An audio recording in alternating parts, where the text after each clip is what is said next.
Welcome to A Taste of AZ podcast, where we interview everyone from James Beard award-winning chefs to local mixologists, winemakers, breweries, and so much more. We've got an awesome episode lined up for you today.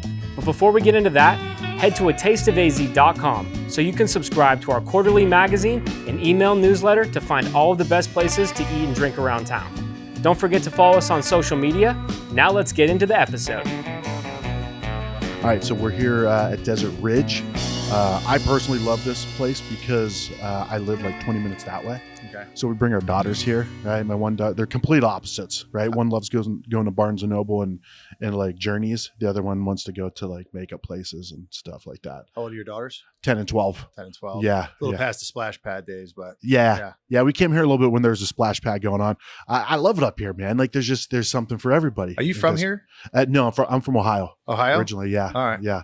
Close to Pittsburgh. Why did you catch a little accent or anything? No. I did. I'm so, but you lived in Arizona a while? Yeah, since 08. Okay. Yeah. So because since we've opened this location, I get such a history from everyone who's in this area. It tells me the history of Desert Ridge and what was here. And there was a barber shop and there was a kids clothing store. Yeah. So I always get so it's curious since you've been coming here for that long. Yeah. Well, so for me, it's been kind of like this the whole time, right? I mean, they've added stuff. I think the CB Live is fairly new. Yeah. Yeah.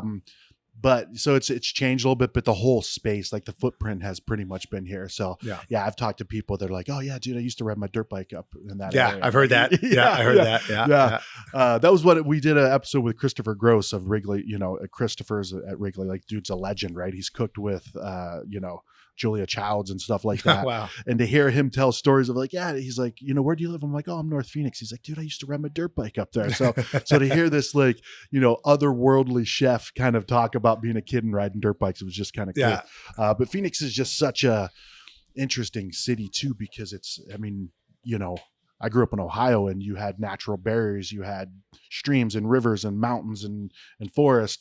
Here you just got open desert that you could just keeps going, expanding. I know. I know.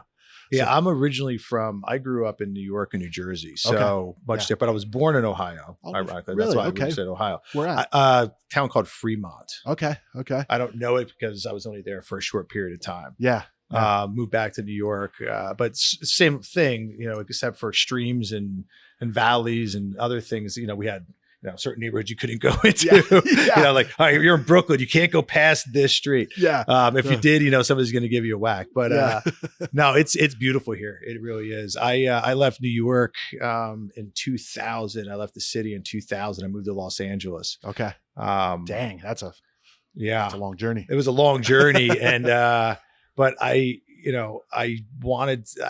started working in restaurants, out of college in Manhattan. I just figured I would do this for a little while we figure some stuff out. Yeah. And I was just good at it. Like, it was just weird. Like, my first job was like a busboy. And then the second day I was there, the server didn't show up and the manager's like, all right, you're serving. I was like, I don't know anything about anything. Like, what is this? I'm like a 21-year-old kid. I'm like, what do you mean?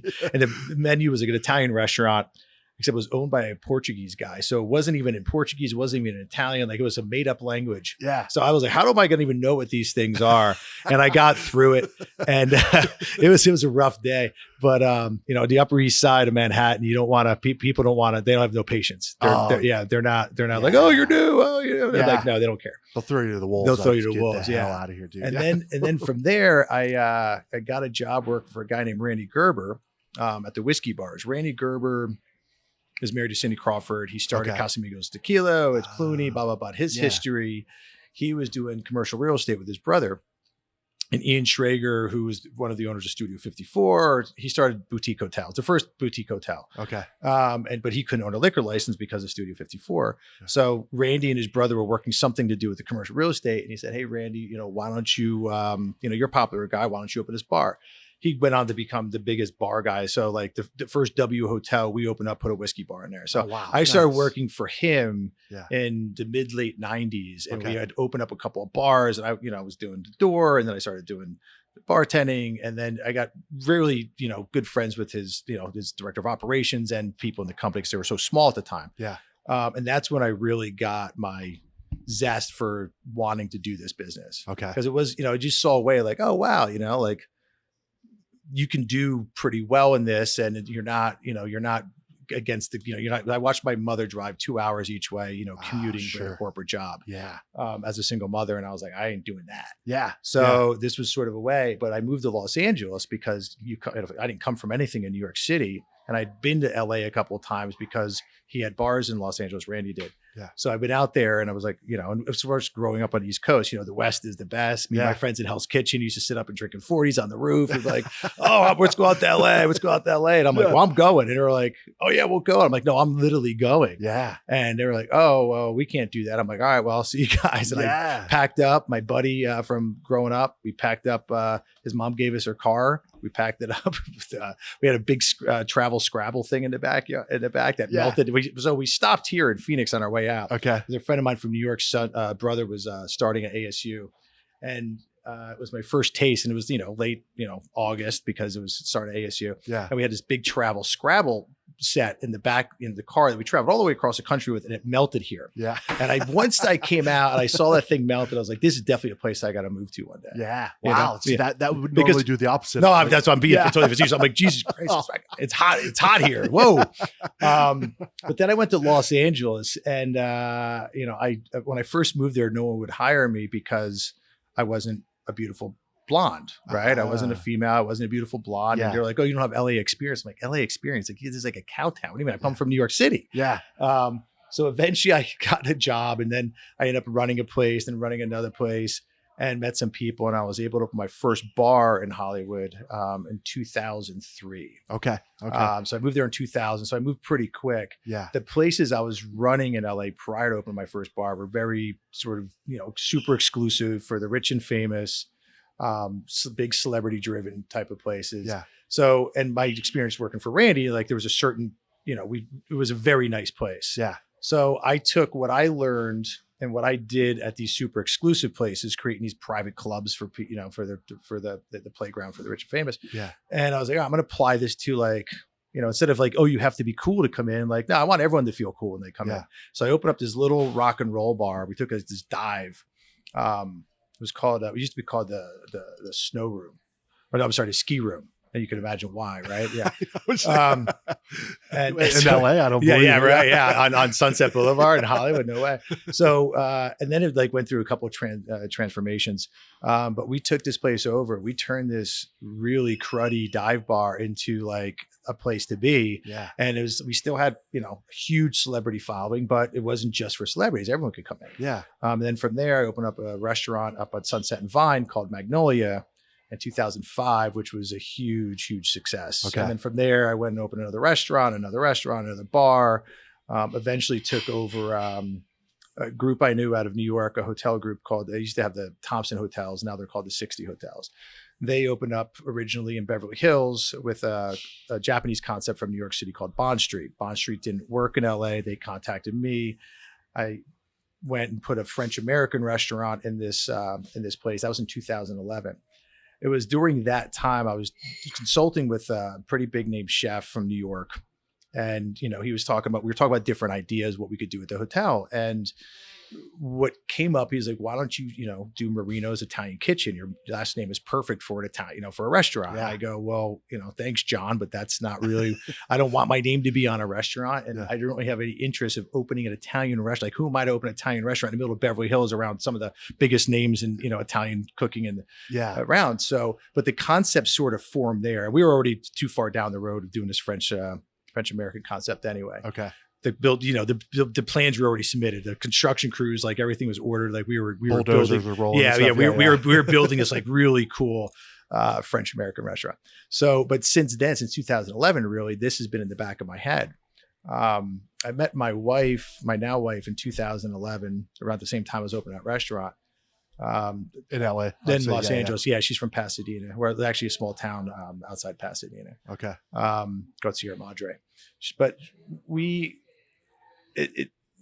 she wanted that, she wanted to start a family. And, I was like, you sure we get to go to Hawaii a couple times a year? You know what I mean? We get to drive nice cars. We have all this free time. I get to play golf 4 days a week. It's really nice. And she's like, okay. And then she's like, no, I want to have kids. So, it was 2019, and he was coming, and I was like, I can't see myself raising a child in Los Angeles. Yeah. And in the snow room. Yeah, exactly. The ski room. Ski room. Yeah. Same thing. But but I remember, so my friend who I stopped on I was moving out to when my Scrabble board melted, he ended up moving here. Okay. He was drawn in, but the heat drew him in. Well, he ended up marrying a girl from the Midwest, and her whole family moved down here. So he moved here, and I had come out from Los Angeles to visit him a couple of times. So like, this is actually a really cool town. Yeah. And I talked to him. I was like, hey, man, what do you like about there? He's like, Ron, it's fantastic, and it's great for families, and it's not Los Angeles. You know what I mean? Yeah. Los Angeles is great. Don't get me wrong. But I mean, moving there in my mid 20s and being there through my 30s, like, it's a dream. Yeah, you know what I mean? Like, it's ran its course, and I really didn't want to be in, California is not the best place for somebody like me because I own a small business and they don't really look too fond of us there. Yeah. So I was like, all right, we're going to move here. And my wife was like, you're crazy. She was a hairstylist in Beverly Hills to the rich and famous again. And I was like, no, we're going to go and we're going to see if we like it. And I had that hotel operation that's still going, and it was, very successful. It was like, we're going to go out there and see if we like it. Yeah. And sure enough, we moved out here and we loved it. She loved it. She was like, oh my God, this is great. You're right. Blah, blah, blah, blah. Especially then COVID hit. Yeah. And she could actually have a life with him, where her friends in Los Angeles, their kids were locked in. Everything was locked down. Everything was locked down. They couldn't do anything. So we ended up moving, we ended up buying a house not far from here. And this location just was like, I saw it and I was like, you know what we could do, we could transform this place into that concept that's been in the back of my head since 2011. Yeah. And do Marino's Italian Kitchen and Bar. Yeah. And here we sit today. Here we are. Dude. That took 11 and a half minutes. You just told the whole story. Done. It was beautiful, man. Nice. We're done here now. Time to drink.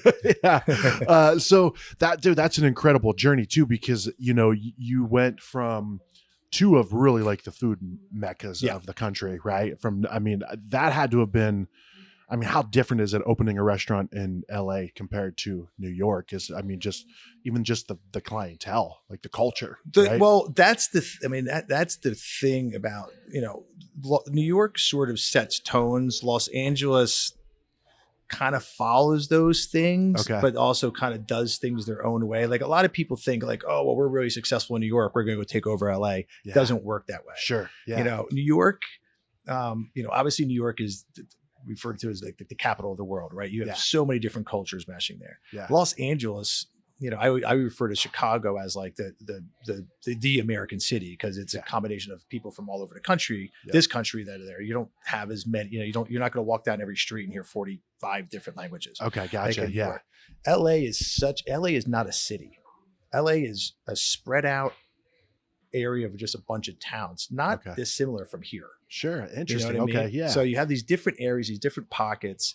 And it is what's, in New York, you have millions of people walking around at all times. Yeah. So you can have a rinky dink place that does just fine. Yeah.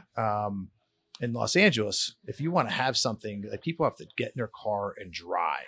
Sure. And the difference in LA, it's a little bit in New York too nowadays. It didn't used to be that way. If you have something good in New York, it's, you're going to be fine, because it wasn't so trendy. Okay. Los Angeles is very trendy. So my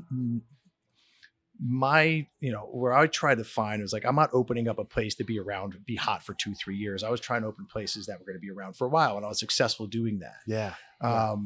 And that was, the difference, I think, is, in the LA, because things would be like, they open up, they'd be hot for a little while, then they would close, they'd fizzle out, because that clientele wouldn't be going there. It's like, no, how do you build something that, and then you look back, it's like, all right, well, what kind of places we want to go to, right? Yeah. Clean, obviously, good food, good service, nice ambiance, like it's nice patio. I mean, it's not rocket science, but so many people overlook it. They focus on the things that don't really matter.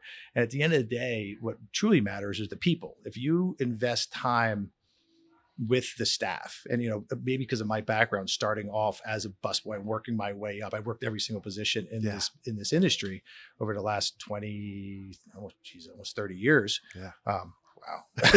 You just had that epiphany. You're like, whoa, man, I need to sit down for a minute. I did just celebrate my 50th birthday a few months ago. So hey, I guess, dude, I guess it all makes sense now to say it out loud. Yeah, it is sort of, it's amazing how many people kind of miss that aspect of it. Like without the people here running the place and working the place, none of it works. Sure. I could build the most beautiful restaurant, but if the staff doesn't care, then the guests aren't going to have a good experience. 100%. Yeah. So, and it's, in the last 4 or 5 years, because of COVID, things got a little bit more difficult, obviously. Sure. There was obviously, everyone knows there's just, staffing issues and Yep. loyalties and things like that. So what we've been able to do since we've opened here is that we've really built a culture, and the staff, everyone cares about one another, and it's really neat to see. I was talking to somebody recently, and I said, what are the things that, I was like, one of the cool dynamics of this restaurant is like, we have servers who are more senior with a lot of experience, and we have 20-year-old kids. Yeah. And watching the older folks, teach them how to present a bottle of wine and the correct way to open a bottle of wine, and how you treat certain guests that are ordering certain things. And then on the flip side, you see the kids like, no, here's how you check your schedule on an app. Here's how you do, do this. Whatever. Yeah. So it's actually, it's actually kind of neat to see them come together, but it's created this really cool, unique family aspect that, most restaurants strive for. Sure.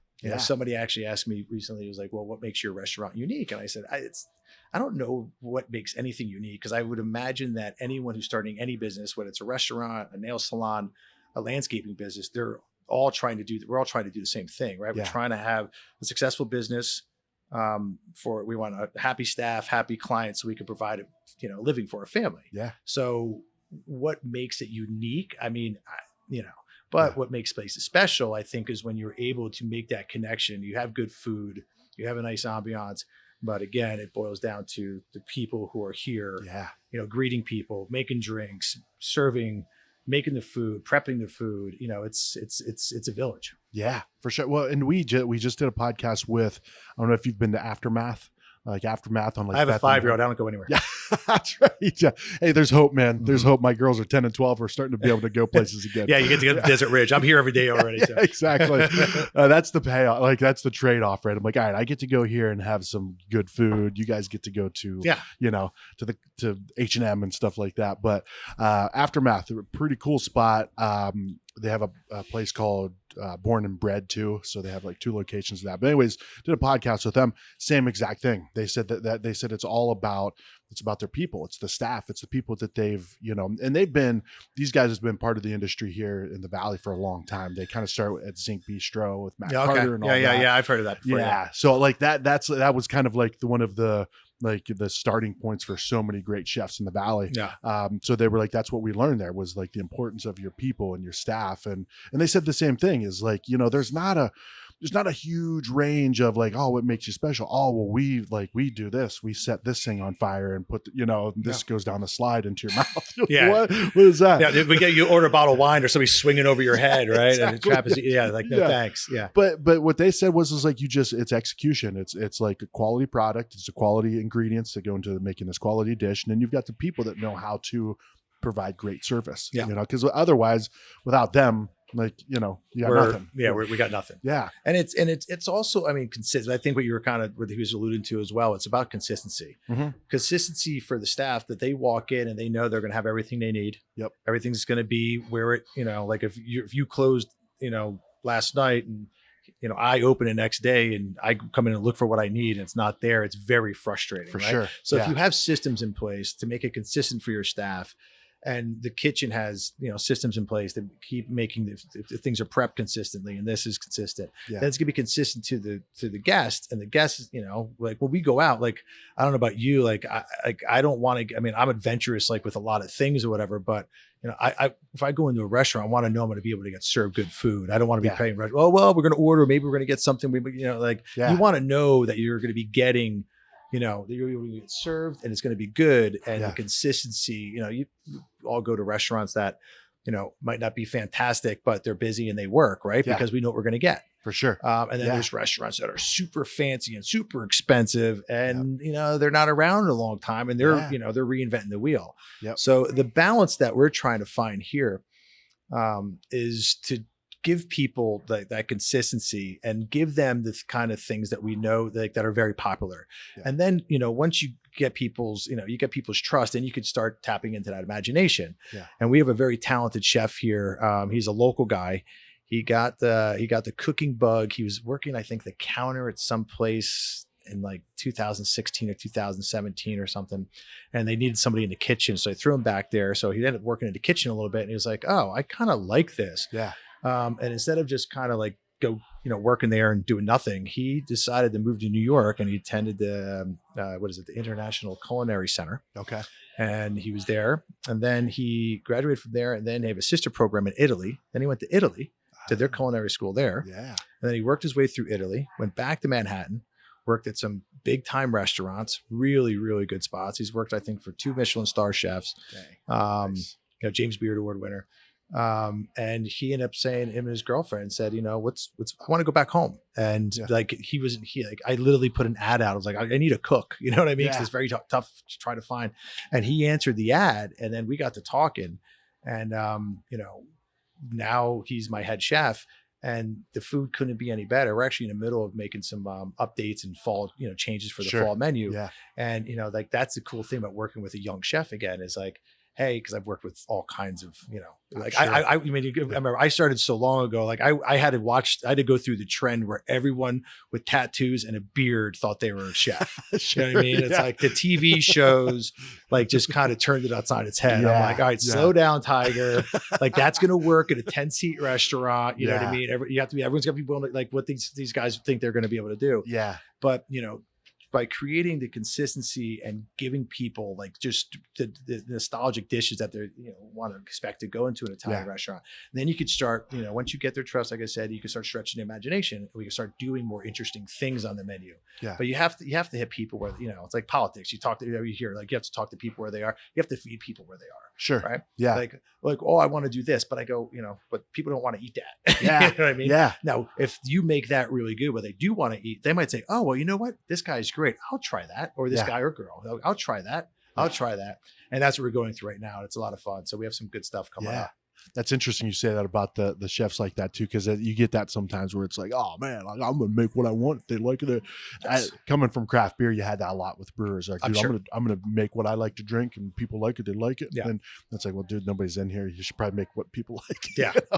And the problem is, you only, in the restaurant business, you don't have that many opportunities, right? People, if people have a bad experience, they're not necessarily like, oh, I can't wait to go back there or give it another try. Like, you need to first impressions matter a lot. Dude, absolutely. I mean, look at this place. Look at how many places there are to eat just here in Desert Ridge. Yes. Right. Like, so a lot of competition. Yeah. You've got that one shot to impress people. So what do we got here, man? Like, what do we got on the menu? What's the chef's name? I went right to the back of the menu where the drinks are. I'm sorry. Oh, okay. The front of the menu. Colin Hutchinson is our chef right now. Okay. And dude, that's a good wine list, good specialty cocktails, some draft beer, lots of local too. As I saw the tap handles, I saw the Huss and we just did it because I heard that you were like in the beer business before. We just did that to catch your attention. We literally just changed them out. Those are dummy taps. Stole them off of the next door. Yeah. Copper Blues. Hey, we need to borrow their local taps. But I mean, as you look at this, I mean, this is all. It's familiar stuff, right? I mean, it's so you look at this, and for someone like me, even somebody who I like to explore and I like to try crazy things. And, sometimes I'm reading these things. I'm like, I don't know what 5 of these ingredients are. By the way, that's another thing I wrestle with. I had this chef in Beverly Hills, and he was an older guy, big, much more successful than I would ever be in this business. But he came on as a consultant, resident chef, in the restaurant for a couple of years. And he was writing the menu. And I'm like, Steve, I go, no one, like, what is, like, no one knows what this is. He goes, what do you mean? Of course they do. I go, I don't know what it is. And I've been in this business for 20 years. Yeah. He was like, we're in the middle of Beverly Hills. I'm like, all right, you'll see. Yeah. Cause he was in New York City and then Vegas. And And sure enough, people are like, they would just he's like, I don't know why they keep ordering the chicken pot pie, because they can't understand anything else you have on here. Yeah. What your dish is actually not that crazy, but the ingredients that you're listing here and using the specific names, it makes it uncomfortable for people. Cause I mean, I don't know about you. Like, I mean, obviously I'm used to, like, oh yeah, I don't know what that is or whatever, but but like most people, like normal people, they don't want to go out and feel stupid. No. Yeah. That's what my wife always when I ask them, like, cause I'll know like all the ingredients. I'm like, well, what is this? And they're like, oh, that's she's like, don't ask. I'm like, I'm going to ask. I'm always going to ask. Listen, I probably don't know every ingredient on, you know what I mean? I try to, but there's still, I didn't go to culinary school. Sure. But these are all very, bolognese, ravioli, Alfredo, primavera, I mean, to me, this looks like, a good, solid Italian menu that you guys just execute very well on. Yes.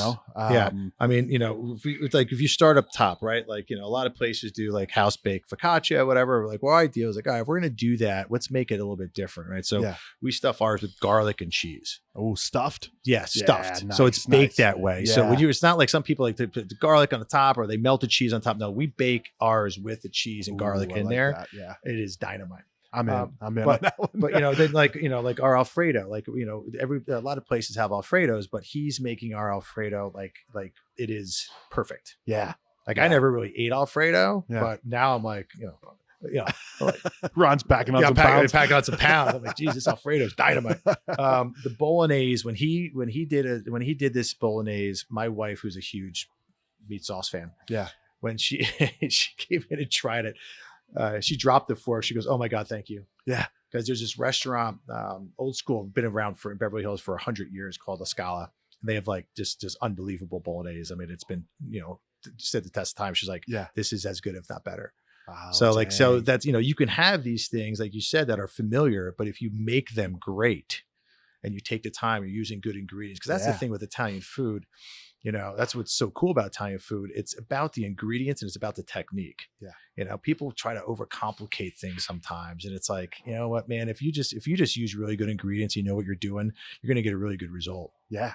Absolutely. And then you take our short rib ravioli, which is probably our most popular dish. Our short rib here is by far, like it's insane. It's out of this world how good it is. So I like a good short rib. Yeah, it is fantastic. So we had it as an entree and I was like, we got to figure out what more ways to use this. But, a lot of places you get like a short rib ravioli, they stuff the ravioli with the short rib. And when you do that, and then you cook it, the short rib itself is losing that flavor. Okay. Right. Cause you think about like what you like about the short rib. It's so savory. It's got the juices, got whatever. Once you put that in a ravioli and you put it into boiling water, that's gone. Yeah. So you're eating a dried out. So what we do is we just use the cheese ravioli. We put the shredded short rib on top with that porcini mushroom sauce, with that port reduction wine sauce, and it is fantastic. Ooh, dang! Yeah, man, I like that. Simple. I'm bringing that out for you guys too. I'm gonna eat that. Yeah. Hey, let's take a quick break here, real quick. A real quick reminder: head over to atasteofaz.com and subscribe to our email newsletter. Also, subscribe to A Taste of AZ magazine and get it shipped right to your door. Now, let's get back into today's episode. Yeah. So, I'm going to eat that. If that's what's coming out, Ron, that's coming out. I'm going to kill that. So, so what do you, so I know obviously the Alfredo you said has been helping you get, get up to your fighting weight. Exactly. But, what do you kind of go towards? Like when you're here, you're having a meal here. And for me, like anytime I go into any new Italian restaurant, I'm a huge seafood fan. Okay. Huge. Yeah. I love seafood pastas. So like if I see a place that has like a linguine with seafood, or a risotto domate, like I will gravitate to that. And that's how I sort of judge what kind of Italian restaurant it is. Okay. And that's just because, from my upbringing, in New York, in the boroughs, with being passed around to different grandparents or whatever, the restaurants we would go to are neighborhood places. They were just fantastic. But my grandparents on both sides were fantastic chefs. But both my grandmothers and my grandfather, my mom's side, they had like their basement downstairs in Long Island. They had like a pasta factory. Dang, they had a downstairs kitchen where they would just go back down there and just hand rolling, making pasta. And, Sunday dinners were such a thing that is like family and neighbors would come over and everyone was just kind of hanging out eating. And it was, the meals would last from like 1 to 7 o'clock. It was like a 6-hour thing. It's like, can I go out and play now? You're like, yeah, you got to come back and get some more antipasta. And now the pasta's coming out, and then you got the steak. And I'm like, all right. I'm just, as a little 7-year-old kid, I'm like, all right, cool. But I think that, I think about it, that's probably the sense where I probably got, like why food and going out means so much to me. And restaurants mean so much to me is just that sense of community. Like growing up, like I said, dad took off, single mom, and kind of get bounced around a little bit. Like was that community that, I got to experience at a young age. Yeah. But the restaurants we would go to, they're just like, the seafood and this and that, like everything was so great. So when I go to a restaurant, I like to see how they do their risotto with the seafood, or if they have the linguine frutti di mare, which is one of my favorites. So that is it's fantastic. Okay. That's your go-to then. That is my go-to. That is finish the whole plate. That's one thing about this restaurant. There's not too many plates that aren't clean when we bring them back. To the dish bag. Like the dishwasher sometimes like me, I'm like, what do you do? I got really nothing to do. The dishes are clean already. People are licking them. They're licking using them. that cheese bread. Exactly. No, the people really, we have a lot of empty plates going back, which is a great sign for any restaurant. Sign. Yeah. So when did Marino's open? We had a soft opening late, not late, I guess late last year. So to call it December. Okay. Right. Yeah. We were kind of dealing some stuff and getting some stuff done. So we kind of had a soft opening in December, and we like officially opened just in the new year. Okay. Gotcha. And so what, I mean, coming from those different, coming from New York and LA, like first of all, how do you even find the right people? Right. Because I know you can put an ad in a paper, you can do this. I got to be honest with that. It is very difficult. Yeah. We are still looking for people in the kitchen. I think, and Colin and I, my chef, we've had this conversation before, and, he's from here, obviously, but, he spent time in New York and Italy. And I think our sort of theory on this is that a lot of people here, because there's so many chain restaurants, that's the only experience they've had in cooking. So it's great to see, because there's a lot of really good chefs here in town. There's a lot of really good restaurants around town. And I think it's just going to take time, even though the cost of living here is higher than most places, it's skyrocketed over the last few years. Yeah. It's still not Los Angeles. Sure. You know what I mean? Or New York, right? Yeah. Or not New York. No, forget about it. Or San Francisco. No, those are different. Those are different things. But the proximity to LA, it's like, I wish I could go back and find some of the cooks that worked at our restaurants over the years and be like, hey guys, like move your families over here. You're going to get a lot more. It's a lot better of a life. You're not going to be in your car 45 minutes to go 2 miles, even though people here complain about traffic. Yeah, this is not traffic. This ain't traffic. This ain't traffic. No, this is nothing. Yeah. People would love to have this traffic. Yeah. So it is very difficult to find people in the kitchen that obviously have the skills or even want to learn the skills or want to do real cooking and make real, you see on this, everyone's a scratch kitchen. Well, that's sort of like a little hashtag thing that people use these days. Like, it's like wholesome. Yeah, it's wholesome. Yeah. But there are kitchens like ours that, the majority of stuff that you're making, that you're serving, you're making in-house. Yeah. You're prepping in-house, you're making in-house, not too many things are coming out of the freezer. Right. Where a lot of these places are. And I get it, because the market that we're in and what's post-COVID and wages and whatever, like, why would you come work harder and make less, if not just the same amount of money? So it's a difficult dynamic of finding people in the kitchen, but the people we do have are fantastic, and we're super, super blessed to have them. Yeah. And it's probably starting to build that team, right? You've got Chef Colin. We have our main, pizza guy. He's from New York. Him and his wife moved out together, and she sort of runs the prep and the pantry side of things. Nice. And he's sort of like our anchor at the pizza station or whatever. And he's learning now from Colin. Like I just watched him in the background sauteing some pasta in the background. So no, he's getting great. We have some really, really, really good people. Yeah. I have this woman back here right now, Steph. She's super creative. She's been here since just after we opened.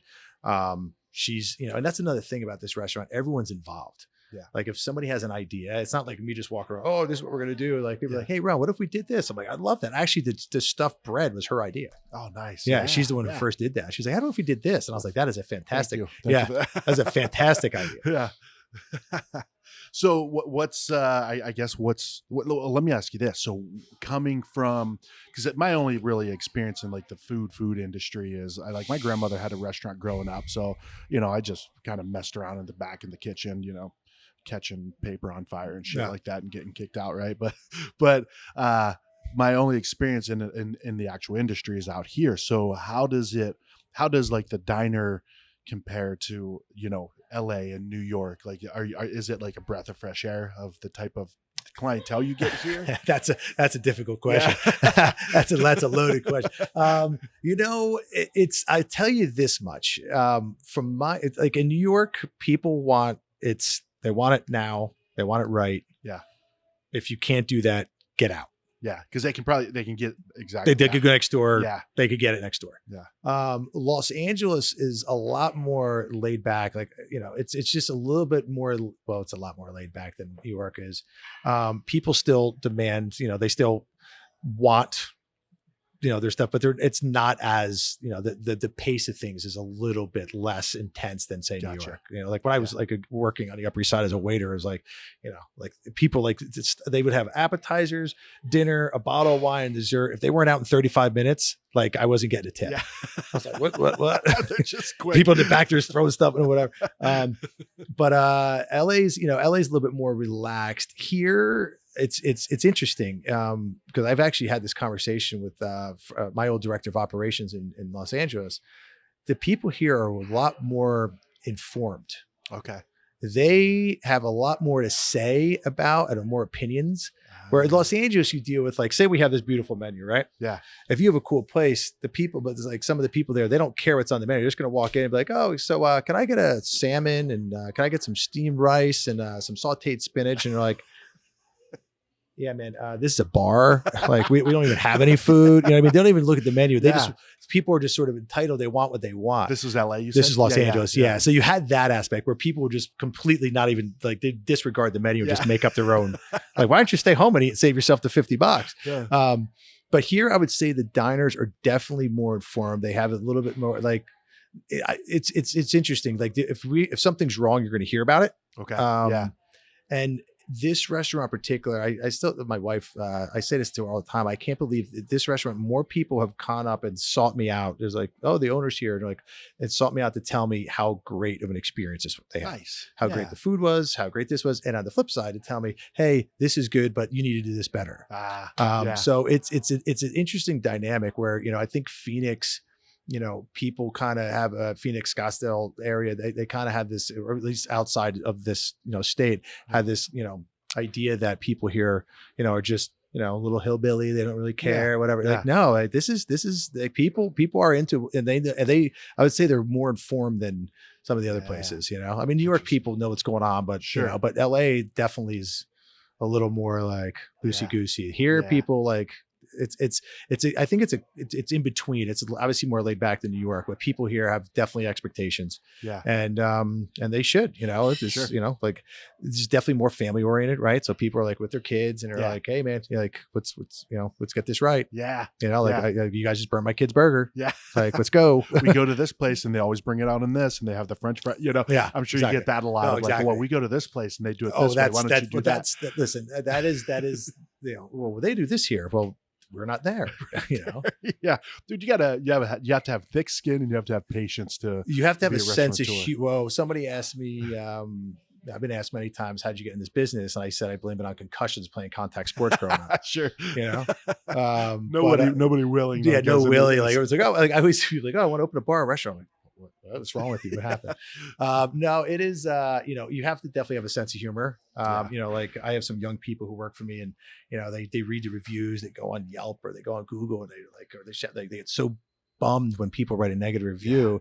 And I go, guys, like that, you have to use these things. You can't take it personal, even though it is personal. Yeah. These people don't realize how personal when they write a review, like we have a bunch of, we're still people, right? Yeah, people in here 100%. Trying their best. No one's in here trying to give you a bad experience. Right. No one in here is trying to ruin your meal or ruin your day or anything like that. Like, so they take it personal. Like you have to you have to take a step back and you have to use this as a training tool, right? Like read between the lines, what's real and what's not. What can we do better to eliminate that? Yeah. Unfortunately, like many, things in life, you're going to hear more negative than you are positive. Yeah, for sure. I mean, we have, thousands of people coming through this restaurant, and only one person bad experience, they're going to write a review. The other 999 people, they might have a great experience, maybe two, like, you know what I mean? Like, you're going to always get more negative than you are positive. For sure. Yeah. So, I said, just look at all the people who keep coming back. And again, I go back to how many people have actually sought me out to tell me what a great experience they had. Yeah. That's awesome. It's nice. That's kind of, it's got to feel good for the moment. Right. Yeah. And then when your staff's like, hey, look, read this one. I'm like, what the hell's this? Yeah. They didn't even have rice and kimchi. Like, well, there has been that before too, where they actually talk about something and they'll remember like, they didn't even have that. We didn't even serve that. Like, I'm like, just let it go. You know what I mean? Respond. If you're going to respond nicely, let's keep it positive. Let's focus on the good stuff. And if there's a legitimate gripe, let's fix it. Yeah. Because there are. For sure. I mean, yeah. I've never written a review because I know how devastating that could be and how difficult this business is. Yeah.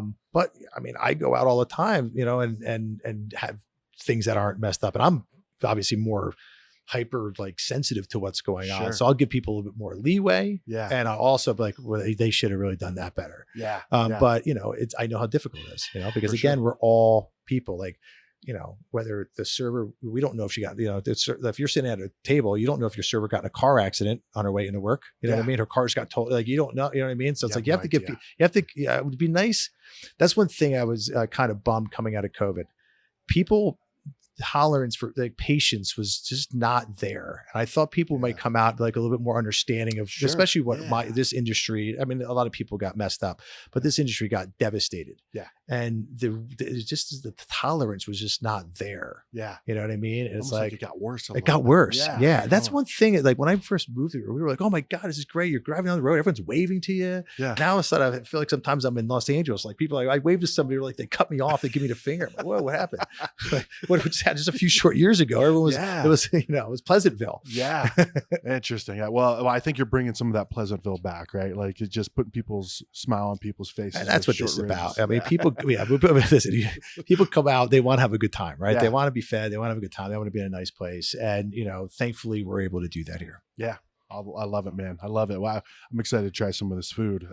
What's the future look like for you? I mean, you looking at more locations for Marino's, more concepts in Arizona? Like what's I love Arizona. Nice. We really enjoy it here. My wife, my son wife too. Yeah. Wife was apprehensive. No. That's the thing. Like she loves it here, and we both do. So, this restaurant is still young. I had a lot of difficulties coming out of COVID with my other stuff. Yeah. But I think we're making making up some good ground now. And the idea would be to, expand upon the Marino brand, maybe different concepts. There's different things that I have in my head that I would like to do, but I'm really, really enjoying this. Yeah. I think it's like if you look at our price point, it's just like we're hitting things, like we're offering really good food at a fair price. And I think there's room for this around the Valley. For sure. Because there's, like you said, it's just open desert and it's expanding so crazy. Like I was just out in Surprise last week, and my friend joined, I played golf with a buddy out there, and I was like, where the hell am I? Surprised. I was just cool. It's a cool name. And you can't believe the amount of building that's going on. Yeah. It's the expansion here in town is just, it's fantastic. And it's coming from New York City, which is, everything's going up. Yeah. Everything's going up. Like, everything's been built. You know what I mean? There's not a square inch on that island that you could put anything to. Yeah. Here it's just so neat to see all the new stuff going on. So I'm looking forward to be able to start expanding. Yeah. Yeah. Love it, man. I love it. Well, Ron, thanks for taking the time, man. I know you're a busy guy, so thanks for having us in. Thank you. Yeah. Well, thank you so much. Dude, absolutely. So I'm going to get you fed right now. Oh, dude, I'm about to, I will eat all of it. All right. Nah. All right. I said, I used to be able to, I'm like 45 now. So I'm like, there was at one point, like I ate 72 wings one time, like on a dare when I was in high school. Did you? Yeah. And I felt like I swallowed. Were you dipping them in ranch or blue cheese? Blue cheese. Yeah, I love blue cheese guy too. Yeah, I love blue but cheese. The blue cheese definitely adds a whole. So it wasn't just a 72 wings. You probably had like 2 pints of blue cheese. Yeah, for sure. Okay, so you have to put that into the story. But I can't do that anymore, man. I can't do that. Like, no, my wife's I'll try. Yeah, I'll try, but it'll be painful. Yeah, but well, dude, once again, thanks for having us in. Excited to try this out. So, at Desert Ridge. What's the website? Marino's Italian Kitchen and Bar.com. Perfect. And I'm sure social Reservations, media. social media, reservations on Open Table. Yeah. Yeah, please Awesome. come check us out. Beautiful, man. All right. Appreciate it. Jake. Thank you.